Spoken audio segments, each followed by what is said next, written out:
یارانە خێزە کوردەوارە سەربەخۆ وەختتان و بەخێر.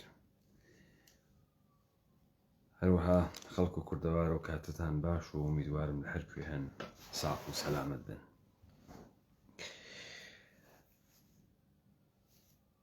لەوەی کە جەهانە ئەمڕۆ لە محاسرەیە تەساویرە و ئەمڕۆ غولگەرێک گەورەی ڕەسانەیی دنیایان فەتح کردگە و سەرگەرمیە ئەکسەریەتە ئینسانەکانە ئەم دنیا تەماشاکردنە و اختصاصدانە بەشێک لە ساعاتە ژیانیان بە تەماشاکردنە سریالگەڕێ پۆرتیراژە تەلەڤیزیۆنیە. یەکێک لە جەنجاڵی ترین سریال هەیە کە دروست کریاگەوە لەلایەنە نەتفلیکسۆ بڵاو کریاگەسۆ و سریالە بازیە سکویدە. هەروەیە بە واجبم زانی من هەم سریالەکە ببینم و هەم گفتوگۆیەکمان سەبارەت بەم سریالە بوێت بۆ یارانە ئاخێزە کوردەوارە سەربەخۆ. ئەلبەتە من نەک بەو شێوە متەمەرکزە و بەو دقەتە تەمامە کە ئەیشەیە وەختی بۆ دابنیت و لە ئارامشێکی کامڵە و تەماشایم سریالە بکەی لە هەرکوێ فرسەتم گیر هاورد چەند دەقیقەیەکم دا بەقەی یەکتری و تا بەلەخەرە کونهە کل لە داستانەکە هاتە دەسم و چاوێکم لێ خشاند. پێشووتر بگەمە باسە ئەم مەسئلە لەگراوە دەست پێ بکەم کە مارشال بەرمن لە نەقدن مۆدەرنیتا بە فاوستە گۆتە دەست پێەکە. لێو دوو ئاچێتە سۆراغە مارکس، ئەچێتە سۆراغە پاریس و بۆدلێر، ئەچێتە سۆراغە سەن پەتەرزبورگ و پوشکین، ئەچێتە سۆراغە بولوارە نۆڤسکی و دەستنووسەکانە ژێرزەمینیە دەستایۆڤسکی، ئەچێتە سۆراغە ڕابەرت موزەس لە نیویۆرک.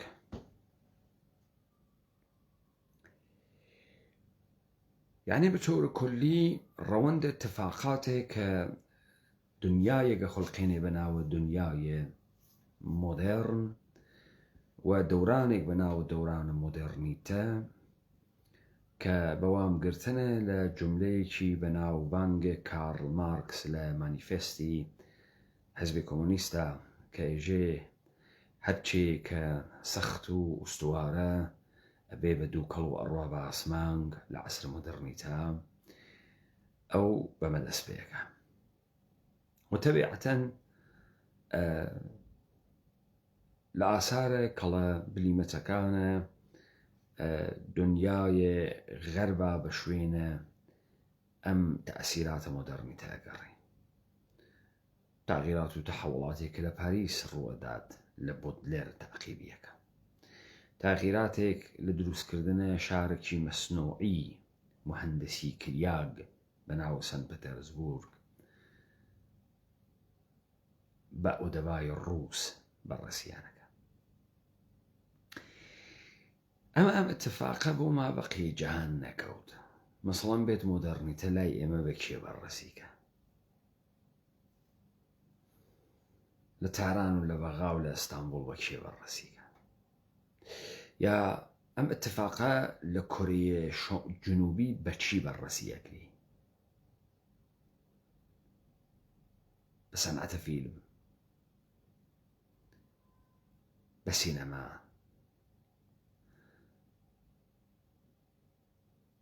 پێرارە کە فیلمێکیان دروست کردبوو بە ناوی پارازیت و ئێمە لەسەری قسەمان کرد.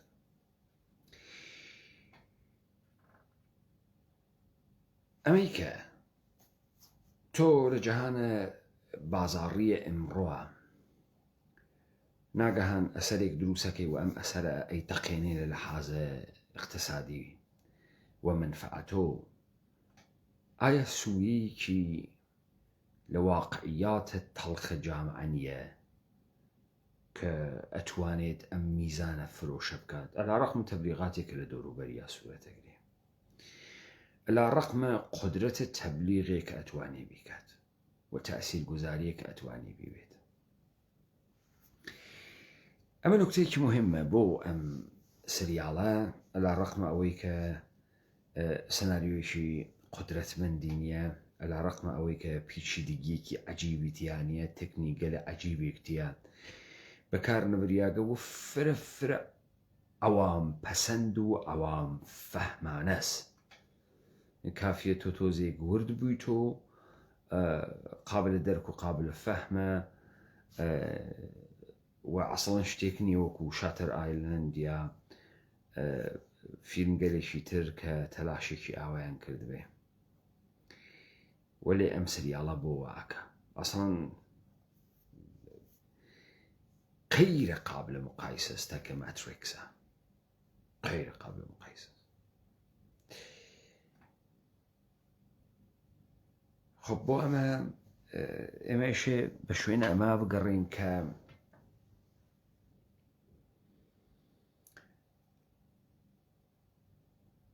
قدرەتە ڕوايەت و قدرەتە داستان ئەوانەی کە دنیا ئیدارە ئەکەن ئەیبەنە ڕێوە مالەکان و ساحێبانە دنیاس دەمێکە پەیان پێبردگە دروستە تەمەدونە غەرب تەمەدونێکی ئاپۆلۆنی تەمەدونێکی ڕاشناڵ تەمەدونێکی عەقڵگەرایانەی سرفە ئەما لە بۆعدە کۆنتڕۆڵە مەردەمیوە کاملەن دیۆزینۆسی بەرخوردەکە واگەر تۆ ئەبینی لە حەوزەی هونەر سینەما تەبلیغاتە خەریکەم کارەکە یعنی بە دەستکاریکردنە زەمیرە ناخوداگاهە ئینسانەکان هەر بۆیە ڕووبەڕووبوونەوە لەگەڵە جەهانە ئەمڕۆ و حاکمانە جەهانە ئەمڕۆ ئەبزار و سەڵاحێکی گەرەکە ئەینە ئەبزار و سەڵاحە خۆیان ئەوان ناخوداگاهە مردم دەستکاریەکەن و ئەمە دەلائلە عەقڵی و منتەقی بە تەنها نەگەرەکە وادیە شهودە وادیە تەسویر و ئشباع بوودەگیە تەساویرە وادیە خەلسەس وادیە ئیمانە باوەڕە ئەم جۆر شتانەسە کە ئەمانە ئەیسازن و ئەیدەنە خوردە دیگەران ودليل استقبالنا مسألة همجيرية داستان ونوع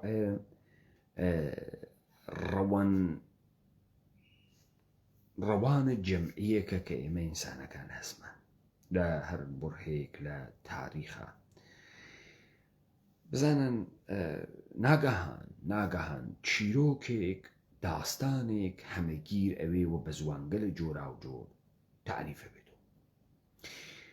چیرۆکە ئەدیان چیرۆکە منجی چیرۆکە هاتنە خوایەک قدرەتە بەرتەرێک کە ئەم ئینسانانە لە ناوە کەسافەت دەرتێرێت لە ناوە ئەم ژیانە پڕ لە ڕەنجە دەرتێرێت ئەمە ئەیگرێت ئەم چیرۆکە بەرعەکسە تەمام چیرۆکەکانی تر ئەیگرێت بە چهرەگە لە مختلف ڕەوایەت ئەکرێ چه لە ناوە هەندیەکانە چه لە ناوە مسریەکانە و چه لێو دووە لە ناوە ئەدیانە ئیبراهیمی بە شێوەگە لە مختلف استقباڵی لێ ئەکرێ هەڵ ئەگیرێ گەورە ئەکرێ قڵەو ئەکرێ و ماندگارە بێتەوە بەنەوعێک بازخوردە نیازگەلە ئینسانە مستەئسل بووگە ئینسان لە هەر کوێیەکە کە ئەتوانێت کارەکانە خۆی بە ئەبزار ئەنجام بدات بە ئەبزار ئەنجامێدا لە هەر کوێیەکە کە سەری لێ دەرنایرێ ڕێگەیە ئەفسانە ئەکوتێت بەڵکو بتوانێت ڕێگە حەلیشی بۆ بدۆزێتەوە مەسەلە مثالێ بێرم بەشەرە بەدەویە قەدیم دانەنیشکە بە دیارە گەنمێک و دوعا بەسەری و خوێنێ سەوز بوێ بەڵکو زەمینی هێش لێداگە دڵی زەمینی دڕیگە، تۆی تێکردگە، سەری پۆشاگە و ئەو جار ئەگەر توانیوێتی ئاو یاری بکات کاناڵی بۆ کێشاگە، کانیاوی بۆ هیدایەت کردگە، ئەگەر مۆیەسەر نەبووگە، ئاو نەبووگە، ڕووبار نەبووگە تا کاناڵی بۆ بکێشێ، ئەو جار دانیشتگە دەست بە دوعا بووگە، چونیتر لە کۆنتڕۆڵە ئەو خارجووگە، چون ئەو زۆرەی نەوگە لە ئاسمانگۆ ئاو بوارێنی. دەرنەتیجە بوو کە بارانەی دروست کردگە و هەڵی خستکەسەوە بە دیارە ئاسمانگا و نوێژی ئبداع کردگە بوو باران و ئالەم کارانە. ئەمە زەمانێکە کە تۆ لە دەست بەرنایێت، لە تەوانە تۆ خارجە، لە ئەقڵە ئیستەیە تۆ خارجە کە بتوانێ ئەم کارە بکەی. پس لە هەر کوێکە کە کەم تێریت ڕێگەی ئەفسانە لێدان ئەچیت، ئەفسانە دروزەکەی.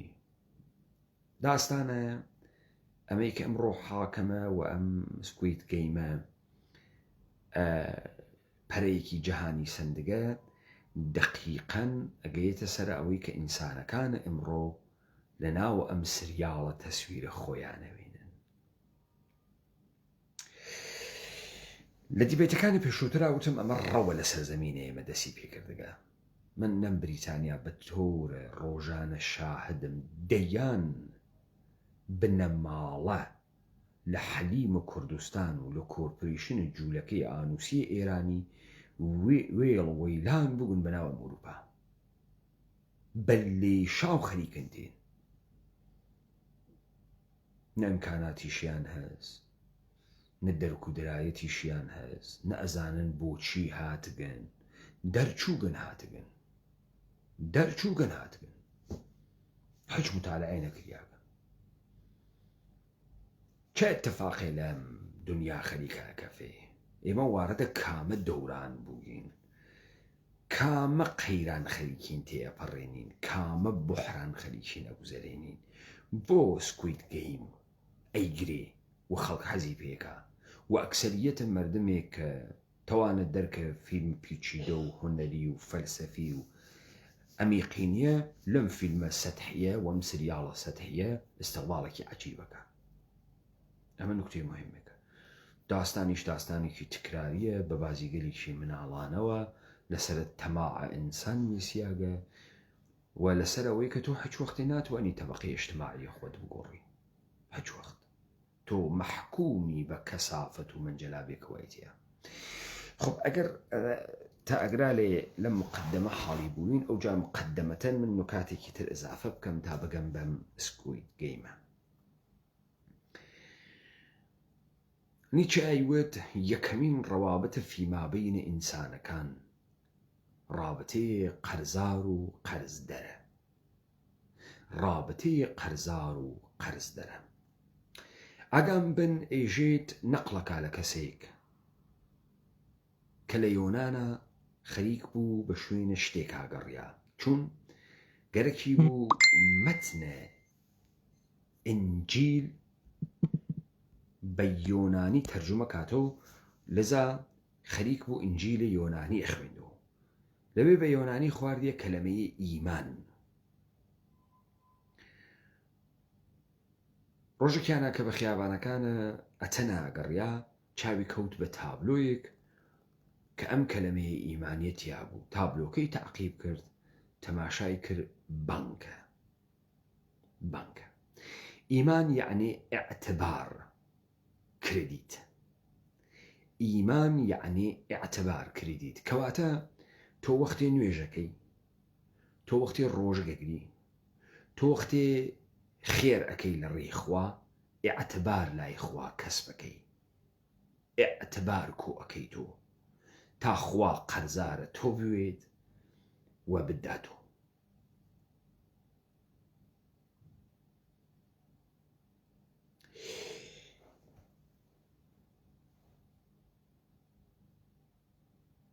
کەواتە لەگرا مەسئلەی قەرزار بوون و بدێکار بوون مەسئلەیەکی فرفرە مهمە کە ئاغازە ڕەوابەتە کۆیلەکردنە ئینسانە. نیچە بە دروستی ئاماژەی پێکا کە ئەمانەتداری، وەفا ڕاستی سداقەت تەمامە ئەمانە ئەخلاقگەرێک بووگن کە بتوانێت مشخصی بکە کە ئینسانێک خۆی ئەتوانێ زامنە قەرزە خۆی وێ، خۆی ئەتوانێ زامنە قەرزە خۆی وێ. مەسەلەن لە حەلیمە کوردستانەوە یەکی ئێژن ساختە چی، سەرسەری، ساختە چی، خوێڕی، ئەم قسانە کە ئەکەن کاورا لە ئەتبار ئەخەن. کەس نایواتە ماڵەکەی، کەس قەرزی پێنادا، کەس معامڵەی تەکا ناکا، کەس ژنی پێ نادات. بۆ چونە ماغا ساختە چییە؟ چونە ماغا هیچی دیار نییە.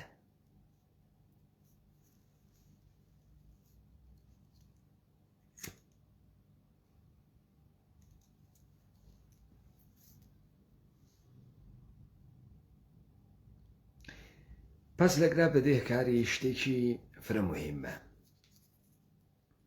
لە دنیای غەربیشە هەرواسە. تۆ مؤسساتە ئێتبار سەنجیت هەست.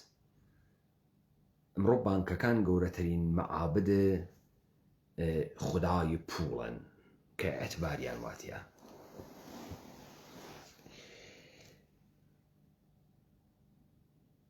تۆ کارت دائیمت بوێت، بۆ کۆمپانیە کار بکەی، مشخص وێ چەندێ دەرامەتە، مشخص وێ لەم مانگە چەندێکی ئەدەی وە میوە، چەندێکی ئەدەی وە لەوازمە ئارایشی، چەندێکی ئەدەی وە ئاو و گاز و بەرق، چەندێکی ئەدەی وە لباس پۆشان و ئارایشگا.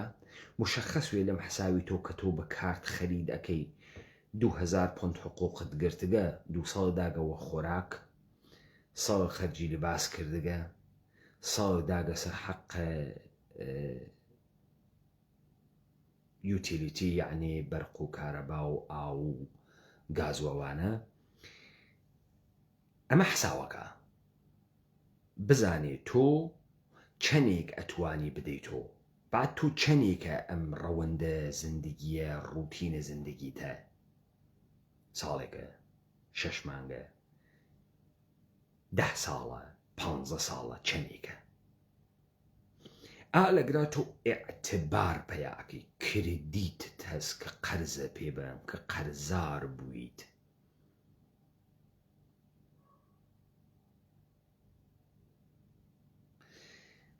تەوەجۆکەن ئەم نوکتەی مهمێکە، چون ئەساسە ئەم دنیا لەسرە ئەمە دانریاگە.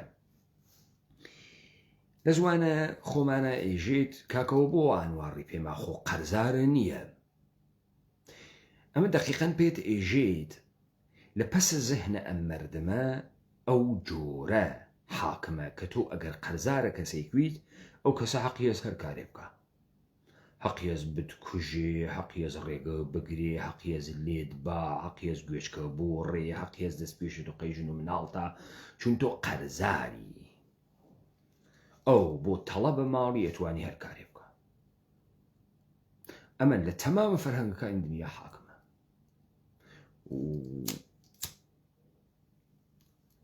بەتایبەتی لە فەرهەنگە ئەدیانە ئیبراهیمیە. ئەم بدێهکار بوونە، حتا بدێهکاری باشتروی، حتا بدێهکاری باشتروی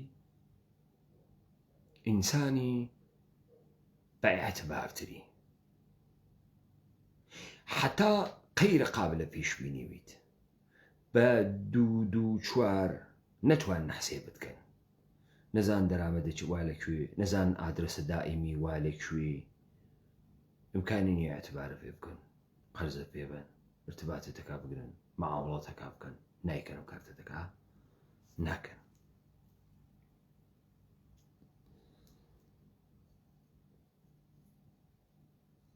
ئەمە بەشێک بوو کە من ئەمانمە لە دیبەیتەکانمە بەحس کردگە. بەشێکی ئەگەڕێتەوە سەرە مەسئلەیە تەعقیبە ئازادیکردن، داستانگەلێک کە ئێمە حەزی پێکەین. بزانە ئێمە بارها ئیشارەمان پێکرد بۆ ئەوانەی کە موسڵمانن، بۆچی ناون و محەممەدی بۆ لە ئیسلاماکەونە شوێنە مامۆسایەکی ڕیش بۆ گەن کە بکەوێتە شوێنە سنەتە محەممەد سنەت محەممەدی شەوسە چوارژن بخوازێ و سیۆڕی کورتۆ کات و ڕیشێکی بۆ پانکات و کربکاتە چاوەکانی و ئەمە سنەت محەممەدە وەلی ئینقلابی گەری کە ئەووەڵین و ئەساسی ترین حرەکەتە محەممەد بوو کەس تەقلیدی ناکە محەممەدی ترین حرەکەتە محەممەد پێغەمبەر بوونەگی بوو قیامی کرد شمشێری گر بەدەست و وتی غەڵەتتان کرد گەشتتان درۆ ئەکەن منافقن کافرن ئەکسەرهم لا یاقولون گەشتان ئەوامە کە لەنعامن یا ئەیوهە الکافرون بۆ کەسێ دوای محەممەد ناوێتەوە محەممەدی دی ئەمە گەورەترین و مهمترین کۆڵەکەی سنەتە محەممەدە بۆ نیچە لە ئەنتیکرایست ئاێژێت فقط یەک نەفەر مەسیحی بوو لەم دنیا ئەویش مەسیح خۆی بوو داسایۆفسکی لە داستانە مفتەشە ئاعزەمە داستانە زهور دووبارەیە مەسیح بەحسەکە ئەو شتێکە نیچێشی شارێ پێەکە ئینسانێک کە بە ئەمەڵە خۆی و بە کردەوەی خۆی ئازادی تەقیبەکە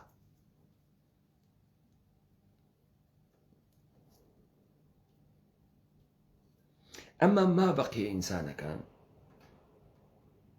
بە پشت بەستنە بە ئەو و بە ئیمان هاوردنە بە ئەو گەلێکیانە ڕزگاریان بێت ئەمە دەقیقن ئەو ڕخنە بوو و گیریالیان بە تایبەتی لە ئەخلاق مەسیحی لە ئەخلاق ئیسلامی لە ئەخلاق یەهودی کە تۆ خۆت نەتگەرەکە ڕێگەیە ئازادی تەقیب بکەی تۆ لە محەممەدی بوون ئەوەی وە نەفع دائیکەی ئەو نەفع ئەوەسە حیزویت و سەڵامەتیوتی و هەرچیەک شەهەواتە ئێژە بتوانی تەئمینی کەیت و سەربەیتە خوار و تاخوا یە ڕۆژی وەفریا بگا بداتێ بۆ خاتری خۆشەویستی پێغەمەر بارهامتانە بیسکە خۆیان بۆ حاجەتی پێغەمەر بەش پێغەمەر شفاعەتمان بکە بەش فڵانە کەس شفاعەتمان بکە بۆ چون تۆ خۆت جورئەتە نییە بوویتۆ محەممەد نە ئەتوانی بوویتۆ محەممەد نەوا لە حەدتا بوویتۆ محەممەد نەزانمی شەکرگەسە ڕاحەتە گیانە لەمە حەدم چی و ئەستەغفیر الله و من چۆنەوە بۆ پێغەمبەری خوا و ئەی تۆ چۆن تەقلیدەکەی لە پێغەمبەر چوارژە نەخوازی ئەی تۆ چۆن تەقلیدەکەی لە پێغەمبەرەوە پێ ڕاستەڕۆیتە مستەراو ئەی تۆ چۆن تەقلیدەکەی لە خۆدیژی سنەتە سیواک ئەدەی لە دەمە ئەی تۆ چۆن تەقلیدەکەی بەرە سیواڵەکانە ئەقرتێنی ئەی تۆ چۆن تەقلیدەکەی فڵانکارەکە ئەی چۆن ناتوانانی تەقلیدکەی لە پێغەمبەر حرەکاتە پێغەمبەرانە بکەی بۆ نایکەی بۆ لە بەرامبەر زوڵم و نفاق و فەساد و کاولی و ئەم نابودیە بۆ قیام ناکەی بۆ دەمت داخستکە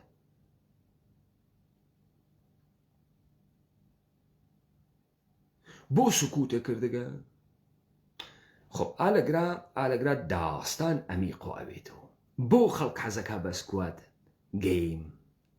گەیم بۆ حەزی پێکە بۆ خاتری ئەوەی خەریکە خۆی لەناوە ئەو بازی ئەوێنیت و خۆی عینە کاراکتەرەکانە ئەو فیلمەسە جا ئێمە دیبەی تێکوانەز بەناو میریتۆکراسی هەر کەسێ گەرەکێسی ئەم تەکمەلەیە ئەمە بوێنێ و دیبەی تێشی بوێنێنەوە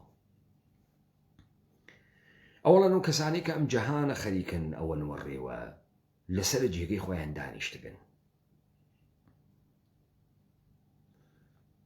کەسێک کە ساحبە 10 میلیارد دۆلار پوڵاغە گیان 10 میلیارد هەر میلیاردی 1000 میلیۆنە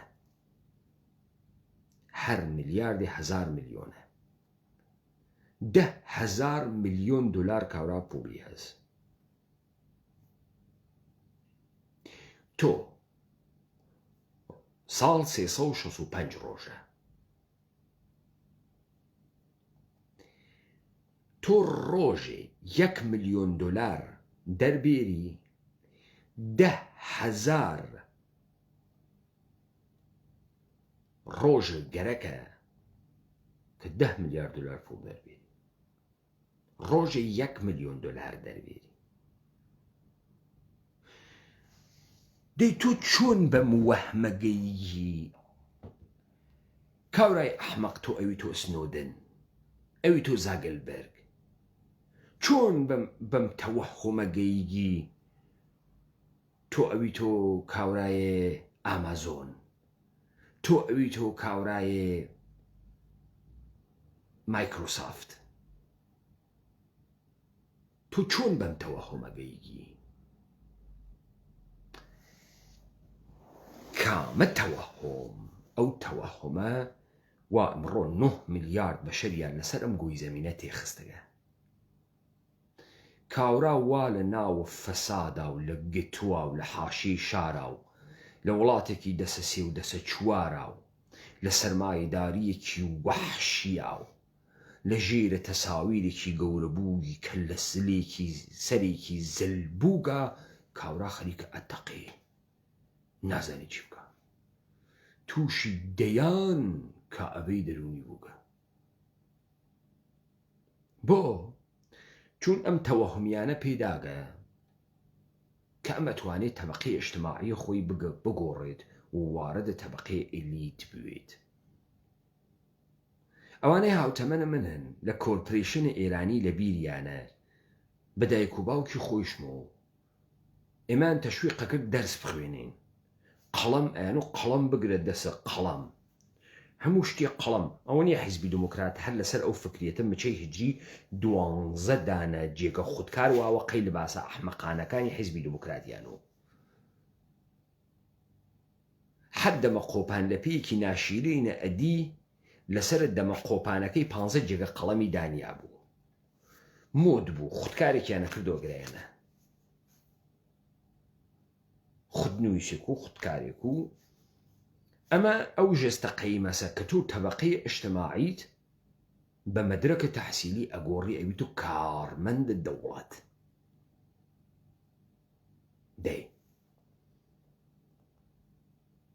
دەی ئیستا 40 ملیۆن نەفەر بە دانشگای پەیامنور و دانشگای سەلاحەددین و دانشگای ئەمریکیەکان و تا خڕخڕە بابەیان قەرزار کردگە، یەکێ مەدرێکێکی PhD و ماستەر وا لە گیرفانیانە. کەس بە موەزەفی نایەنگریتر موەزەفیان نەگەرەک. تەبەقەی ئیجتیماعیت گۆڕیە، تەبەقەی ئیجتیماعیت ئەگۆڕێت، تۆ ئەوی تۆ ئێلیت، ناوی تۆ ئێلیت. چ بەهایەکتدا ئەم تەوەهمە چی بوو تۆ پێیگەیبووی؟ ئەمە ئەو تەوەهمەسە وا لە ناو ئەم سریاڵە هەست. جامعەیەکی کورەی جنوبی نیشانەدات کە لە پڕێکا مردمەکەی نە داسایۆفسکی هەست، نە بۆدلەری هەست، نە تۆڵستۆی هەست، نە تۆرگێنیۆفی هەست، نە گوگولی هەست، نیەسی. لە پڕێکا کەوتکەوە سەرە سبقەتێکە خەریکن لە یەکتری ئەیگرنە دەرهاوردنە پوڵە، نابەرابەریەکی عەجیبە لە ناو جامعە، فشارگە لە ڕۆحی ڕەوانیەک لە یەک پاشتیانە سونەتە جامعەی سونەتیە کورە،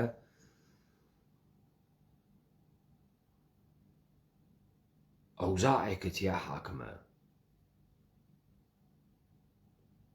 ئینسانەکان زندگیەکی بێمانە، زندگیەکی بێهەدەف لە ژێرە تەوەهوم و سێبەرە سایەک بەناوە خوداوەندە پوڵ خەریکە ناتڕۆنە بەرەوە. تۆ وەختی قەرزار بووی بەهای قەرزەکەت بە چی ئەدەی؟ بە لەشت ئەدەی. کاورا حەقی هەست، کاورا قەرزاری سێڕا باڵێکی ئەوڕێتەوە، لوتی ئەوڕێتەوە، زوانی ئەوڕێتەوە، حەقیقی نییە، لێ ئەوڕێتەوە. هەست ئەحکامی لە ناوە ئەدیانە ئیبراهیمیە هەست، بە تایبەتی لە یەهودیەت و مەسیحیەتە بە دقەتیش هەست.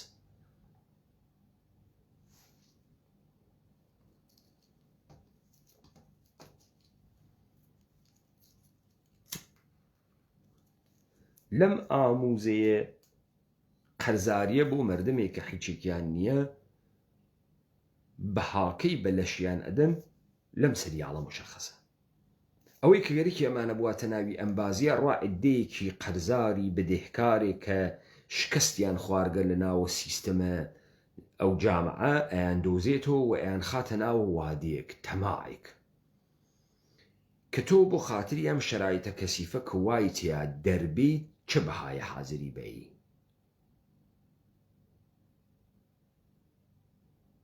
وە تۆ لە شرکەتکردن لەم بازیە ئیدامەدانی بیوەی تۆ پوڵە دەسەکەوێ بیواخی گیانەدانی کە لە ئەوەڵ بە شەقازە لێدان دەستپێکە. تۆ بەهایە قەرزاریت بە چی ئەدەی؟ بەلەشە ئەدەی، بەلەشت ئەدەی. تەواو ئەم بەشەرانەی کە لە دنیای ئەمڕۆ خەریکن زندگیەکان تەواوە عمرە ئایندەی خۆیانیان هەڕاج کردگە فرۆشتی گیانە، تەواوە لەشە خۆیانیان فرۆشتگە، زەمانیان فرۆشتگە. ئەوەی ماڵی بە قەرسەنگە، ماشینی بە قەرسەنگە،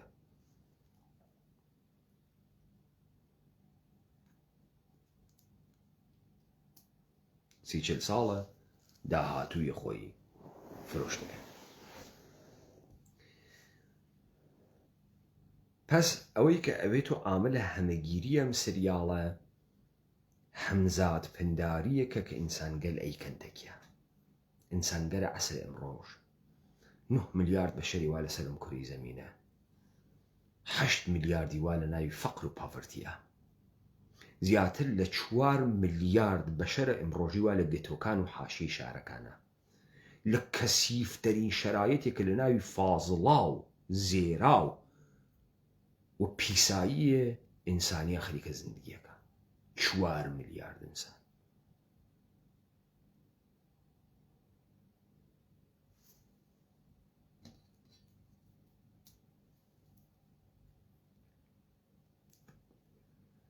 ئەمانە بەچی گیریاگەن؟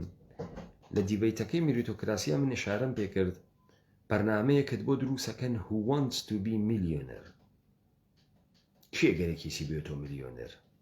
یەکشەوە بە جوابدانەوەی 25 سوال تۆ ئەویتو میلیۆنەر. ئەم بەرنامە جەهانی و ئەوێتەوە، بە زوانە لاتینەکان بڵاو ئەوێتەوە، بە عەرەبی ئەوێتەوە، لە حەلیمە کوردستانی شاگەریکیان و تەقلیدیکەن، لەم تەلەڤیزیۆن هایە فارسی زوانە تێت Who wants to be a millionaire؟ کێ گەرەکیسی بێتۆ میلیۆنەر؟ یا بلیتە بەختە ئازمایی، لۆتۆ یۆرۆ میلیۆن لاتاری. ئێمە ئەم فرسەتە بە تۆ ئەدەین لە ناوە میلیاردهایە ئێوە یەک نەفەرتان بە هیممەتە ئێمە، بە بزرگواریە ئێمە، بە گەورەیە ئێمە بێتە ناوە تەبەقەیە مریت شایستە.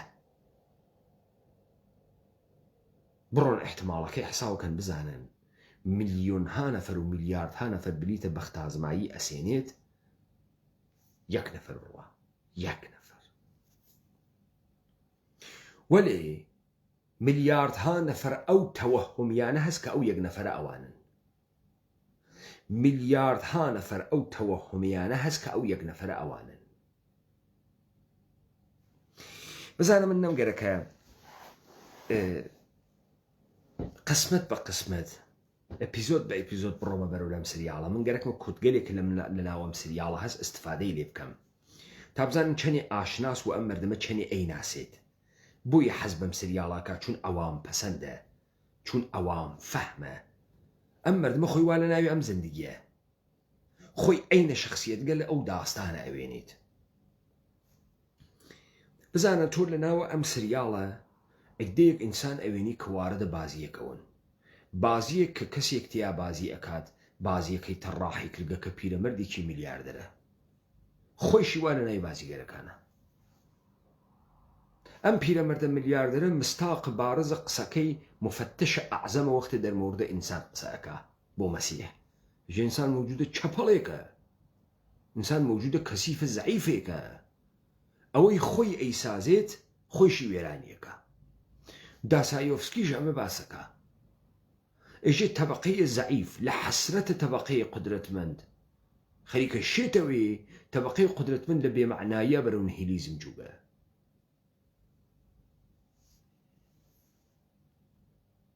وأما تو أم بازية توانيت واتماشايك أوي خوي تراح بازية كس خوي شي تدناو بازيك ولا هلكو يكاك قرار بازيك إدامة بيابكا خويك إدامة دهندية بازيك هز بويا بيرامردك شماري 2-0 هز كل أصلا تراحة أم بازيسا وخوش وارنا يبازي غركانا لوقت الرأيجية كدواي بازية أول كنشاندن لقراب برابري هسو غرك مانا تمام إنسانا كان لشعراتي برابر وديمقراطيكاون وقت الرأيجية كان كبازية كبردوامي يا بردوام نويت وافرمان أدن كل عكس ودس أكين بالرأيجيري يعني إن لشماري يك تا 456 بل كل 456 تا يك شماري يك كيس شماري يك أرباب قورس كس نازاني أرباب قورات كس ناي بازي غركان بو چون تو وقت لآخرو تيبرو أول آخرين دنگ چارن وسازة بريار والدسي أوا أجر 50 هاتويتو أو بريار أدات كبازية كبويت يعني ويت خب أما بنوعي بتو إجي أنش لم دنيا اتفاق كوي لأن ما يشو تأثر سياسي ديمقراطي إنسانيات بريار آخر والدس خويانا سيناريوي آخر خويان ايچنن حتى لو نمايش كارتونية كل ديمقراطية يدن حتى او نمايش كارتونية كبوتي جيبه جيكن وأما نكتة مهم أمسا لنا والروند أنبازي اتفاقاتي كفي أولا خدايك بناو قلك براز برلپول لسروي سياغا خداي وسوسة كننده خداي صاحب بهشت حوري لو سروي سياغا خليكي تماشايكي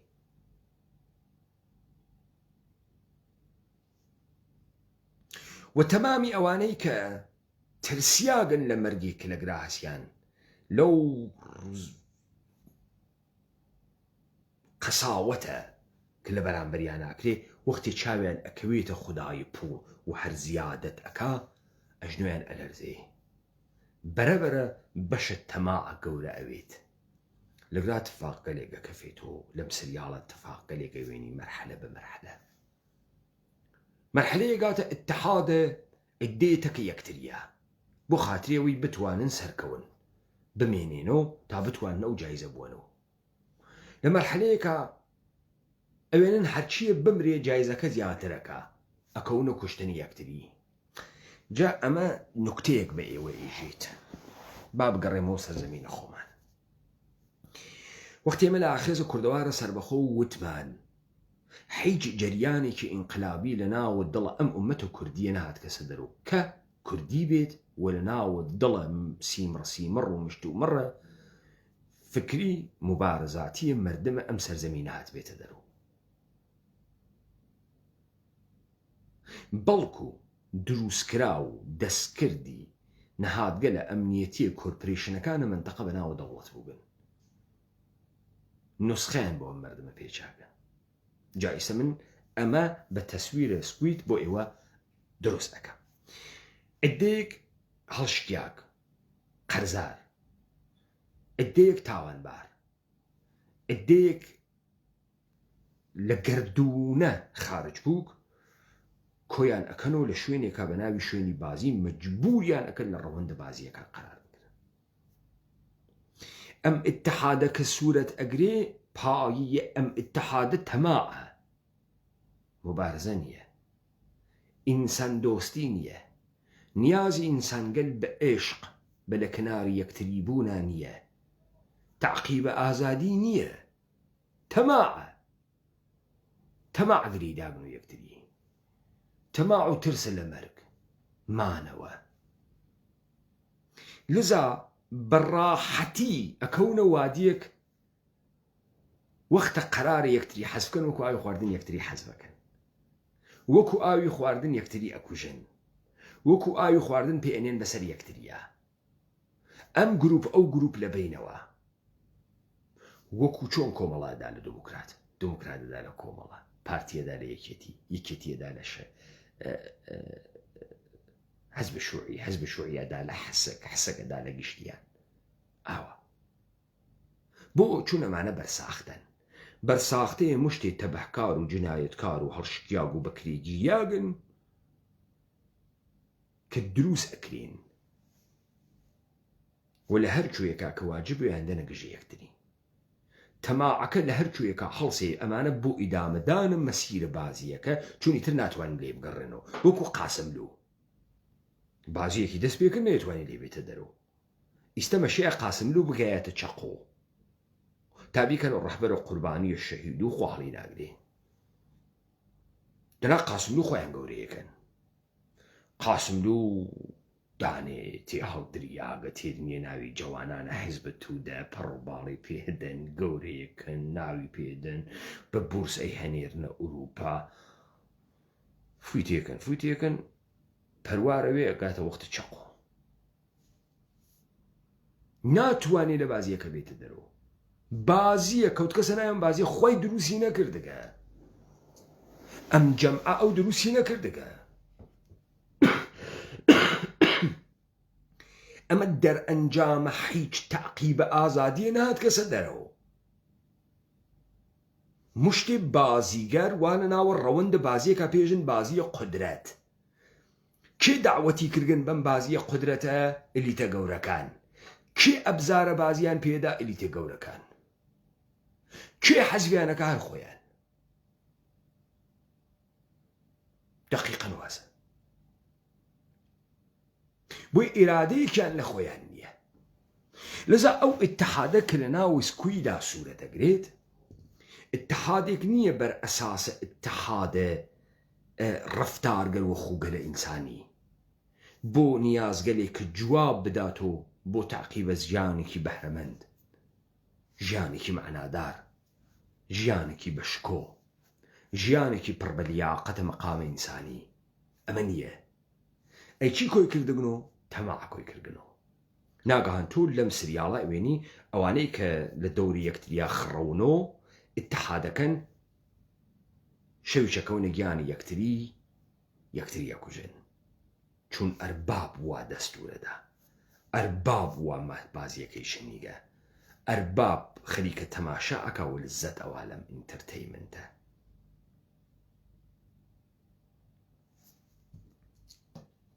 حەج کام لەمانیشە هیچ هەدەفێکیان نییە. حەج کامیان نازانن بەم پوڵە چیەکەن،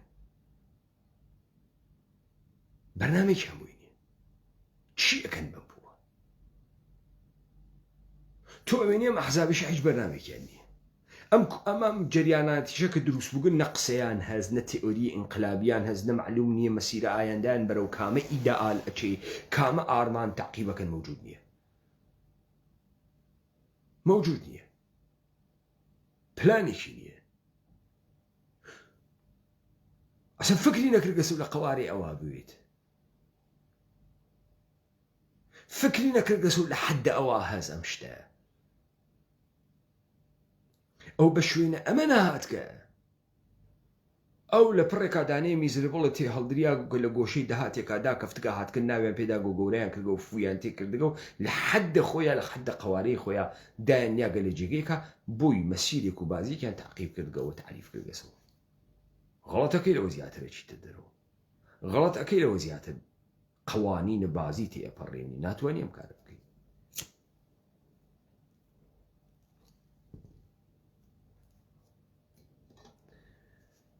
و ئەمما ئەنچێکە لەم سکویدە جالبترە ئەمەسە تەواوە ئەوانەی کەوانە ناوی ئەم سریاڵە و چهرەگە لە بەرچاون کە تا مەرحەلەیە فیناڵ ئەچن نەو ئەم مەرگێک یا ڕەنجێک کە ئەیکێشن دەرئەسرە ڕەفتارگە لە خۆیانە.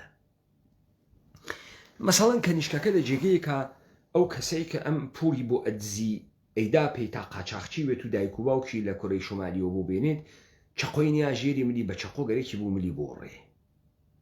لە وەختێکا کە قەرار و حەزب بوێت نەفەر پیاکەی تر بە چەقۆ ملی بڕی.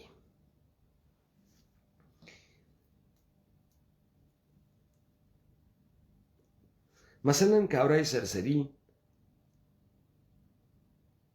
گەنگ وەختێ گەرەکی بوو لە دەستی تەڵەبکارەکانی خۆی دەرچێ خۆی لە پردێکەوە فڕەدا خوار بۆ ناوی ڕووبارێ دەرچوو کە بێت بۆ ناوی ئەم گەیمە لە ناوی گەیمەکەەوە بازیەکە لەسەر پردە شیشەیەکە کەوتە خوار و مرد.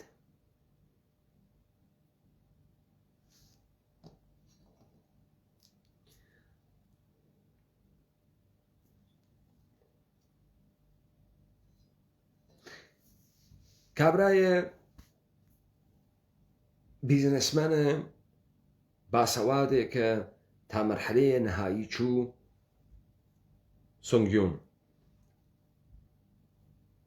لە ئەفتدای فیلماکە نیشانیدا چووە ناوەوانە حەمامەکە گەرێکی خۆی بکوژێ خۆی نەکوشت هات بۆ بازیەکە لە ئاخرە فیلمەکە دقیقەن ئەو کارەی کە مەشەیە لە وانی حەمامەکە بیکردای لەوێ کردیوە چەقۆکەی کرد بە من لە خۆیان خۆی کۆشت. کابراوە پرایزەکەی بردەوە کابراوە بازیەکەی بردەوە و پوڵەکەی بردەوە لەو بەشەوە ئەمانیانە فڕەدا دەرەو لە بازیەکە فراندا دەرەو لە بازیەکە وەڕوت بوو لە ناوی جادەکا بە کەنیشکەکە وتی بە گیانی دایکم داوای پوڵەکەم ناکەم تۆ دەسم کەرەوە دەستی کردو پەلاماری کەنیشکەکەیدا وتی کوا پوڵەکەم وتی تۆ بۆ گیانە دایکە ئەرزش قائل نییە. کاورا بوو بە نەفرە ئەوەڵ ملیاردها دۆلار پوڵی کردە گیرفانی وەختی هاتە و دایکی مردووە چون گیانی دایکی بۆی مهم نەبوو.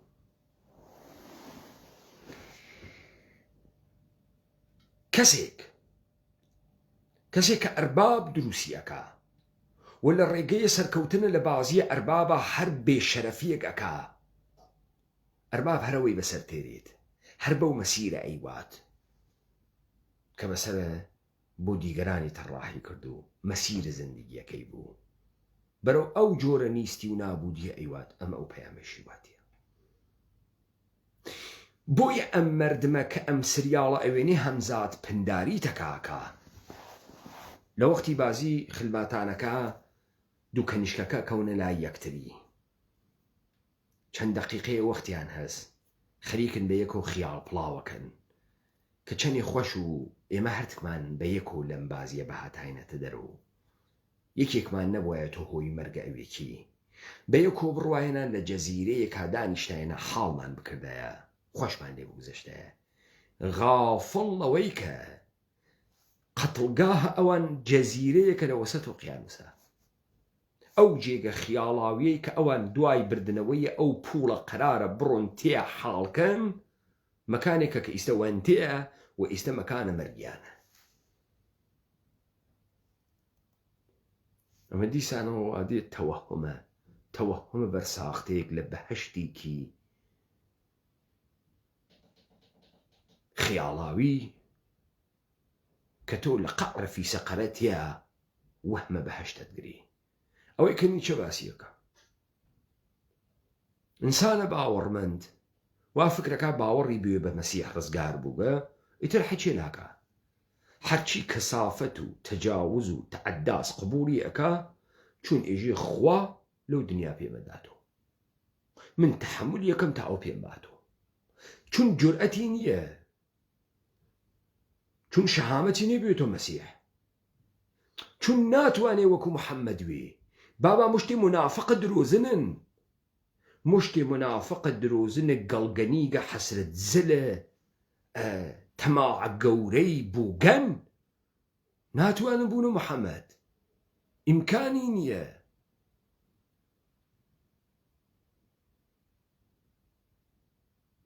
بۆ حەجە دزیکردن و حوڵەی ئیحرام و ڕووتی ئەبەرکردن و سوور خواردنە دەورە کەعبە و سەڵفی گرتن کوڕێکە بۆ قیامە لە مقابڵە فەساد و نفاق و درۆ و کۆیلەیەتیان نە محەممەد چ کارەست خوا هەڵی ناگریێ و حیفزگیان مهمترینە و ئەرباب هەرچیە بوێت ئێشێ لە ژێرت دەسیاویت و ئێمە خەڵکی ئەوامین و خواوە ئەوامی خۆمان بماوەخشێ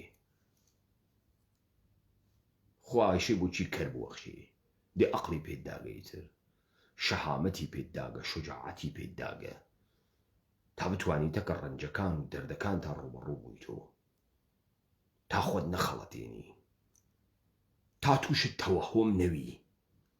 456 نەفەر قولەکێکی بەرازی پڕەپوو لە ڕاسەریانە و خۆیانیان دڕی، یەکتریان دڕی بۆ ئەوەی دەستیان بگا بۆ پووڵە.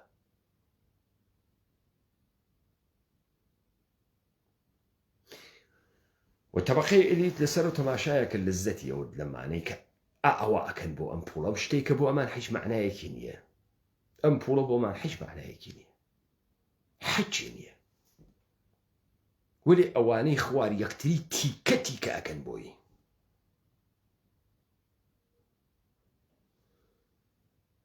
بەم تەوەهمە، بەم خودایە هەواکریاگە جەهانە ئەمڕۆ خەریکن وا ئەوە نەڕێەوە. جەهان ئەمڕۆ تەسویرێکە لە سکویت، سکویت تەسویرێکە لە جەهان ئەمڕۆ، و مەردمانەکەیشی دەقیقەن بازیگەرانە ناوە سکویدن. گەشتی چ بە ئەربابەکەوە کە خۆی تەڕاحە بازیەکەس و خۆی وا لە ناوی بازیگەرەکانە، چ بە ئینسانگەلە مختلفێک کە هەرکان بە نەوعی گرفتارە. یەکێ باوکی کوشتگە، یەکێ قەرزارە، یەکێ لە کار دەرکریاگە، یەکێ چون شغڵی لە دەستداگە نەیتوانیگە باوکە خاسێک وێ بەرەو مەسیرە قمار و نابودی و بێمەعنایی چووگە، یەکێک بۆ و دەلیلە چووگە ئەلکولی بووگە. تەمامە ئەمانە ئینسانگەلە ئەمڕۆژە جامعەیە بەشەرین، سەرگەردانانە بیاوان نشین، قەباویلە سەرگەردانە بیاوان نشینە نیچەن. وا منوتم بە لێشا و لە حەلیبە کوردستانە کاورا ئەوێنم بە ژن و مناڵ و سینگی نیاگە بە بەحرە ئێژە و دەریای مەدیتەرانە و بە پێ و پێلەقە و مەلەکردن و خۆی گەیاندەگە سە بریتانیا. بۆ هاتگی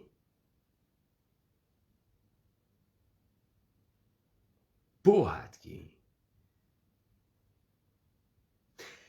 ئەمە بازیگەرانە سکوید نیەن لە پشتە کامە تەوەهما کەوت کە سەڕێ هاتکە.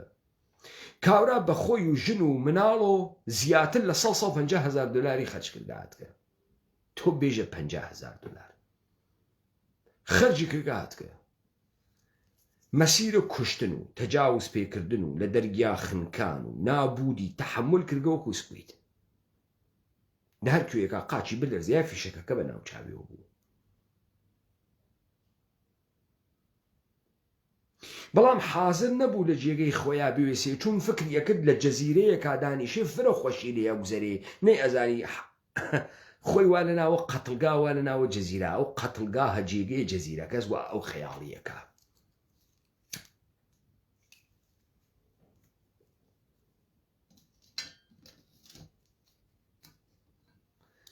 پس لەگرا تەوەهومە گشتی نوکتەیەکی بسیار مهمە. خداوەندە لە ئاسمانگا بەناوە پووڵ و مەقامە خیاڵی تەوەهومە حاکمە کە ئاملە هەڵدەڕینە یەکتریە.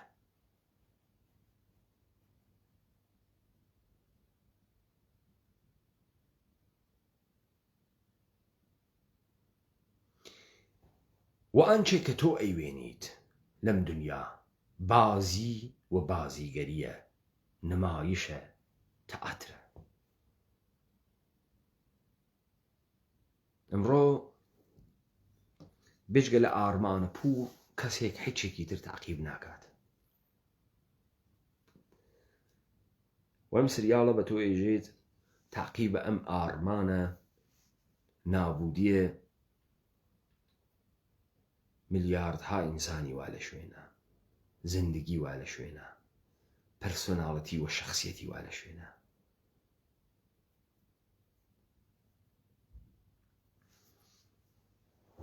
لە هیچ کوێ ئەم بازیە بە تایبەتی لە ئەبتدای فیلمەکە یاروان کە بێهۆش کریاگەن دریاگنە سەناوە جەزیرەکە هەڵەگەڕێنەوە ئێژن ئێوە کێن و ئێوە کڵاوبەردارن و ئێوە ئێمەتان دزیگ و ئێمە و پلیس ئێژن و کێژێ ئێوە و ئێمە پووڵەدەن و کابرایژێ ئێوە وەختی هیچێکتان نەبوو، ئێمە بە ئێوە پووڵماندا و باختتان شەقاز لەمان لێتاندا. ئیستێشە تەنیا کەسێ قسەی حفزەکە ئێمەی نە ئێوەیە کە حیجێکتان نییە.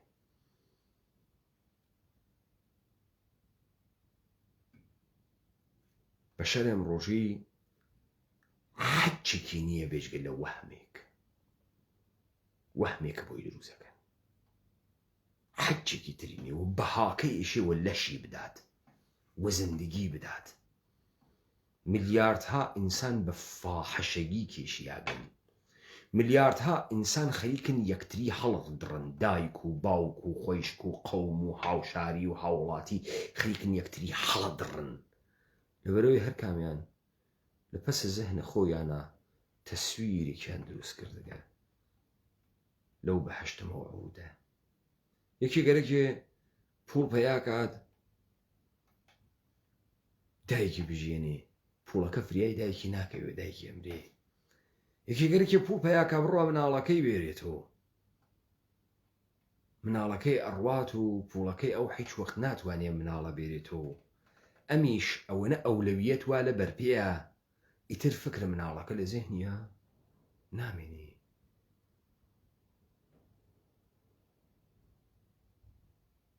تەن بە هەر خفەت و خاریەکە دات لەبەر خاتری ئەوەی گەرێکی ئامین و سەلیم بڕواتە بەرەوە.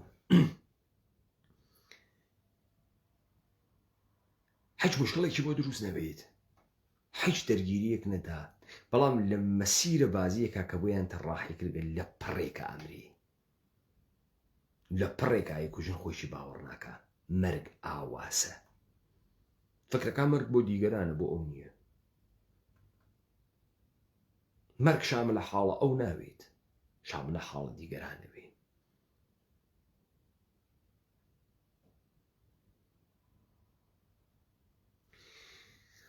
دەنەتیجە استقباڵێک کە لە سریاڵە سکوید گەیم ئەکرێت دەلیلی عامە پەسەندبوون، هەمەگیربوون و بەشێک لە زندگی واقعیە بەشەرانە ئێمڕۆژیە.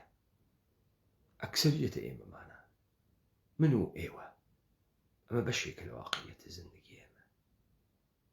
ئینسانگەرێکی بێدەسەڵات، بێ قودرەت، بێ هیچ پەیوەندی و پشتیوانیەک، بێ هەبوونە هیچ ئارمانێک کە جەمعمان بکاتۆ لە دەوری یەکتریا، ئەوەی کۆمان ئەکات و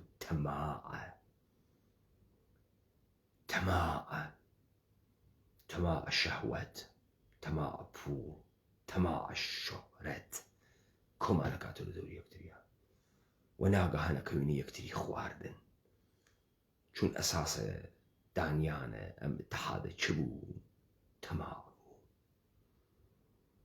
ئەمە حاڵ و وەز ئەکسەریەتە ئێمەمانە، ئەکسەریەتە بەشەریەتە سەرگۆی ئەم زەمینە. بۆیە گشکەسێ استقباڵەکە لە دینە ئەم سریاڵە خۆی تیا ئەوێنێتەوە. وەمە حاڵ و وەزعێکە کە ئاینەیەکی بچووک لە ئینعکاسدانە وەزعیەتێکە کەوای تیا خۆتی تیا ئەوێنیتەوە، ئەژی تۆ کەوتکیتە ناوی، ئەژی تۆی خەریکی ئەم هەڕاکەکەی، ئەم هەڕێکونی و تەڕێکونیەکەی، تۆی کەوتکیتە ناوە ئەم بازیە.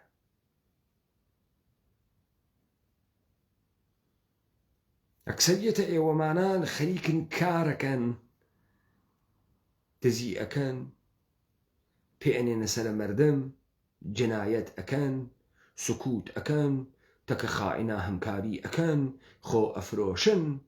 چی ئەەکەی بەو پوڵە؟ چی پێکەی؟ نایزانی چی پێ بکەی، نازانی چی پێ بکەی، حەجێکە نییە پێی بکەی.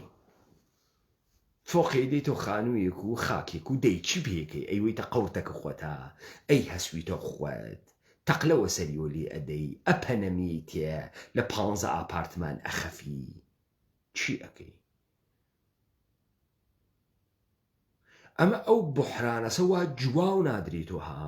ئێوە عشقتان گوم کردەگەن، ئێوە یەکتری خۆشگەرەک بوونتان گوم کردەگە، ئێوە پەیوەندگە لە ئینسانیتان گوم کردەگە، ئێوە کەرامەتە ئینسانی خۆتانتان گوم کردەگە، ئێوە ناتوانن هیچ اتحادێ بەر ئەساسە تعقیب ئازادی و حفظ کەرامەتە ئینسانیتان دروستکەن گەرەکتە بەپوو حەلیکەی حەل ناوێ ئاغیان حەل ناوێ لەم قەیران و لەم تەوەهمە یەکتری هەڵدڕن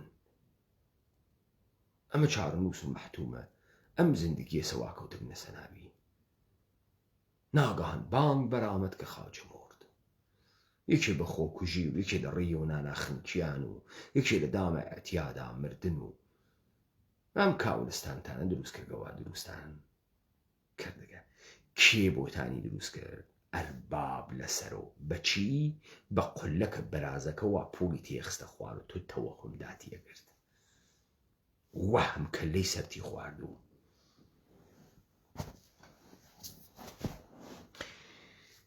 من فکرەکەم ئەم مقدمە بۆ ئەم سریاڵە کافی بوو ئەوەشی حەزەکە بڕات تماشایەکە خراو نییە بڕات تماشایەکە لا ڕقمە ئەوەی کە من وتم شتێکی ئەوامانە سادە و سادە فەهمە تقریبا حکایەتە بە شەرە ئەمڕۆژیە لە جەوامع ئەمڕۆژیە لای ئێوە خۆش